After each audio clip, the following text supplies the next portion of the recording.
बहुत समय पहले एक विशाल और समृद्ध राज्य में राजा विक्रम शासन करते थे।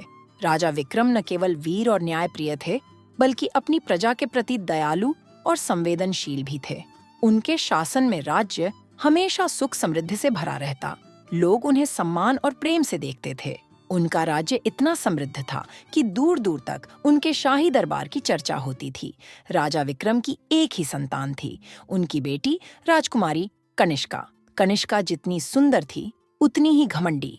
उसे अपनी राजसी शान शौकत पर इतना गर्व था कि वह हमेशा छोटे राज्यों या साधारण लोगों को तुच्छ समझती थी। उसकी नजर में केवल बड़े राज्यों के राजा और राजकुमार ही योग्य थे। राजा विक्रम ने एक दिन घोषणा की, हमारी बेटी कनिष्का के विवाह के लिए योग्य वर की तलाश शुरू की जाए। याद रखें, राज्य छोटा हो या बड़ा, इससे कोई फर्क नहीं पड़ता। केवल गुणवान और सच्चे दिल वाला व्यक्ति ही उसका जीवन साथी बनेगा। यह सुनकर कनिष्का बहुत नाराज हुई। पिताजी, मेरी शादी किसी छोटे राज्य के राजा या साधारण व्यक्ति से नहीं हो सकती। मेरा विवाह सिर्फ एक बड़े राज्य के राजा या राजकुमार से होना चाहिए। कनिष्का, राज्य छोटा या बड़ा होने से कुछ नहीं होता। असली मूल्य तो व्यक्ति के गुणों और दिल में होते हैं। समय आने पर तुम खुद समझ जाओगी। अगले दिन दरबार में छोटे बड़े कई राज्यों के राजा और राजकुमार आए। हर कोई अपनी ताकत, धन दौलत और बुद्धिमत्ता का प्रदर्शन कर रहा था। तभी एक छोटे राज्य का राजकुमार अर्जुन साधारण कपड़ों में दरबार में प्रवेश करता है। प्रणाम महाराज, मैं आपके पड़ोस के राज्य का राजकुमार अर्जुन हूँ। मेरा राज्य इतना बड़ा नहीं है, लेकिन मैं भी राजकुमारी कनिष्का का हाथ मांगने का मौका चाहता हूँ। तुम छोटे राज्य के राजकुमार? तुम्हारी हिम्मत कैसे हुई मेरे बारे में सोचने की? पहले अपनी औकात तो देखो। राजकुमारी, इंसान की पहचान उसके गुणों से होती है, न कि राज्य के आकार से। आप मुझे खुद को साबित करने का मौका दीजिए।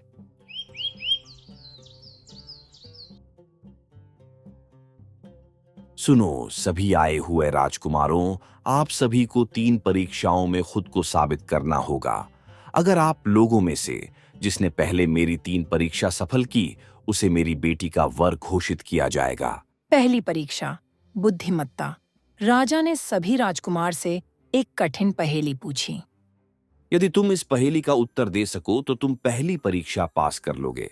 सुनो, वह क्या है जो बिना पैर के चलता है और बिना आवाज के बोलता है? दरबार में सन्नाटा छा गया।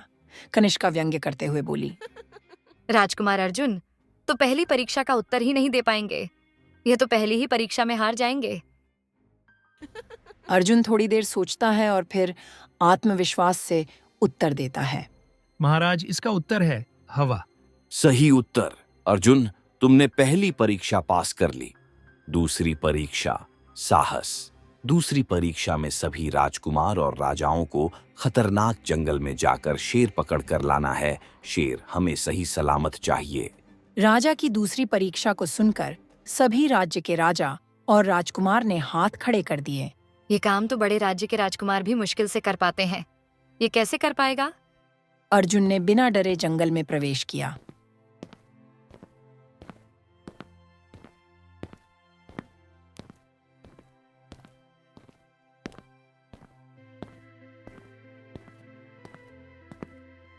घंटों बाद वह शेर को रस्सी से बांधकर दरबार में ले आया।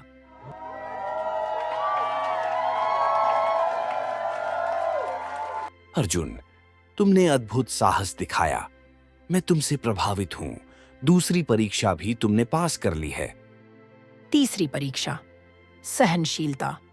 तीसरी परीक्षा में अर्जुन को राजकुमारी के साथ समय बिताने को कहा गया। यह परीक्षा सबसे कठिन थी, क्योंकि कनिष्का ने उसे तानों और अपमान से भर दिया। तुम जैसे लोग मेरे पास रहने के काबिल नहीं हो।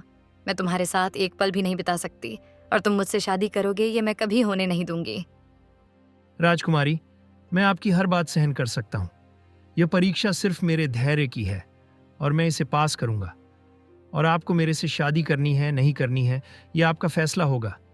मैं आपके विरुद्ध आपसे कभी शादी नहीं करूंगा। दिन बीतते गए। अर्जुन ने बिना किसी शिकायत के सब कुछ सहा। अंततः राजा विक्रम ने घोषणा की,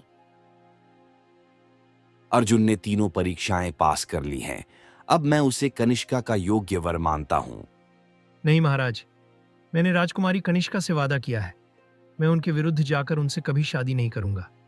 जब राजकुमारी कनिष्का खुद मेरे से शादी करने के लिए हाँ कहेंगी, तभी मैं उनसे शादी करूंगा। राजा विक्रम ने अर्जुन की बात मानते हुए उसे अपने महल में कुछ दिन रुकने के लिए कहा। राजकुमार अर्जुन महल में इधर-उधर घूमते रहते और दास दासियों से बात करते, उन्हें सम्मान देते। दूर से राजकुमारी कनिष्का भी यह सब देखती हैं। ये कैसा राजकुमार है, सबसे इतने अच्छे से बात कर रहा है। सबसे ऐसी बात करता रहा तो कोई इससे नहीं डरेगा और कोई इसका सम्मान नहीं करेगा। धीरे धीरे राजकुमारी की रुचि राजकुमार अर्जुन में बढ़ने लगी। वह उसे हर जगह ध्यान से देखती और उसके बारे में अपनी सहेली से चर्चा करती रहती। समय के साथ उसने यह भी महसूस किया कि जब राजकुमार अर्जुन आसपास होता तो सभी दास दासियां उसका बेहद सम्मान करते थे, और यह सिर्फ उसके सामने ही नहीं बल्कि उसके पीठ पीछे भी उसकी तारीफ करते रहते थे। अर्जुन का ऐसा व्यक्तित्व और प्रभाव राजकुमारी के मन में उसके प्रति और भी अधिक आकर्षण और सम्मान का भाव जागृत करने लगा। एक दिन राजकुमारी ने सोचा कि वो राजकुमार अर्जुन के पास जाएगी और उसे अपने दिल की बात बताएगी। राजकुमार अर्जुन, मैं आपसे एक बात कहना चाहती हूँ। हाँ राजकुमारी, कहिए। मैं आपसे माफी मांगती हूँ। जो भी मैंने पहले किया और जैसा आपके बारे में सोचा वह गलत था।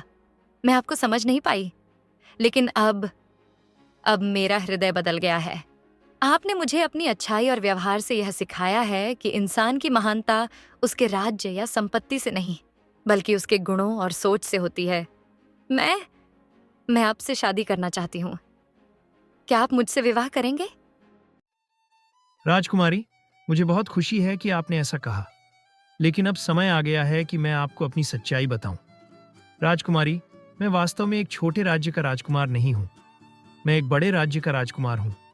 मैंने सुना था कि आप छोटे राज्य या साधारण लोगों से नफरत करती हैं। इसी वजह से मैंने अपनी सच्चाई आपसे छुपाई। क्या? तो फिर आपने ऐसा क्यों किया? मैंने आपको अपनी संपत्ति या प्रतिष्ठा से प्रभावित करना नहीं चाहा।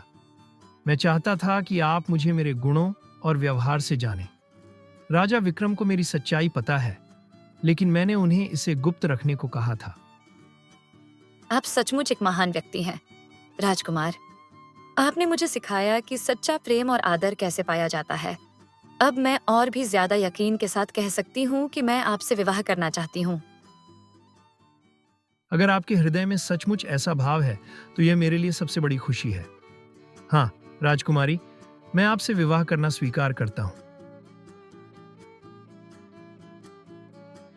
राजकुमारी और राजकुमार अर्जुन का निर्णय सच्चे प्रेम और गुणों की विजय है। मैं घोषणा करता हूं कि इन दोनों का विवाह शीघ्र ही संपन्न होगा।